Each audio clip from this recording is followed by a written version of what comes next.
हम सभी लालची राजा मिदास की कहानी जानते हैं। उसके पास सोने की कमी नहीं थी, लेकिन सोना जितना बढ़ता वह और अधिक सोना चाहता।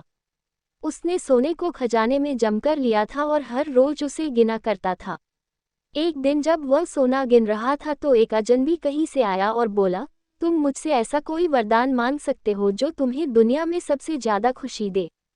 राजा खुश हुआ और उसने कहा, मैं चाहता हूँ कि जिस चीज को छूऊं वह सोना बन जाए। अजनबी ने राजा से पूछा, क्या तुम सचमुच यही चाहते हो? राजा ने कहा, हाँ। तो अजनबी बोला, कल सूरज की पहली किरण के साथ ही तुम्हें किसी चीज को छूकर सोना बना देने की ताकत मिल जाएगी। राजा ने सोचा कि वह सपना देख होगा, ये सच नहीं हो सकता। अगले दिन जब राजा नींद से उठा तो उसने अपना पलंग छुआ और वह सोना बन गया। वह वरदान सच था। राजा ने जिस चीज को छुआ वह सोना बन गई। उन्होंने खिड़की के बाहर देखा और अपनी नन्ही बच्ची को खेलते पाया। उसने अपनी बिटिया को यह अजूबा दिखाना चाहा और सोचा कि वह खुश होगी। लेकिन बगीचे में जाने से पहले उसने एक किताब पढ़ने की सोची। उसने जैसे ही उसे छुआ वह सोने की बन गई। वह किताब को पढ़ न सका। फिर वह नाश्ता करने बैठा। जैसे ही उसने फलों और पानी के गिलास को छुआ वे भी सोने के बन गए। उसकी भूख बढ़ने लगी और वह खुद से बोला, मैं सोने को खा और पी नहीं सकता। ठीक उसी समय उसकी बेटी दौड़ती हुई वहां आई और उसने उसे बाहों में भर लिया।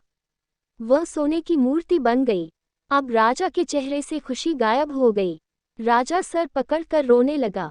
वह वरदान देने वाली अजनबी फिर आया और उसने राजा से पूछा कि क्या वह हर चीज को सोना बना देने की अपनी ताकत से खुश है। राजा ने बताया कि वह दुनिया के सबसे दुखी इंसान है। राजा ने उसे सारी बात बताई। अजनबी ने पूछा, अब तुम क्या पसंद करोगे, अपना भोजन और प्यारी बिटिया या सोने के ढेर और बिटिया की सोने की मूर्ति? राजा ने गिड़गिड़ाकर माफी मांगी और कहा, मैं अपना सारा सोना छोड़ दूंगा, मेहरबानी करके मेरी बेटी मुझे लौटा दो क्योंकि उसके बिना मेरी हर चीज मूल्यहीन हो गई है। अजनबी ने राजा से कहा, तुम पहले से बुद्धिमान हो गए हो, और उसने अपने वरदान को वापस ले लिया। राजा को अपनी बेटी वापस फिर से मिल गई और उसे एक ऐसी सीख मिली जिसे वह जिंदगी भर नहीं भुला सका।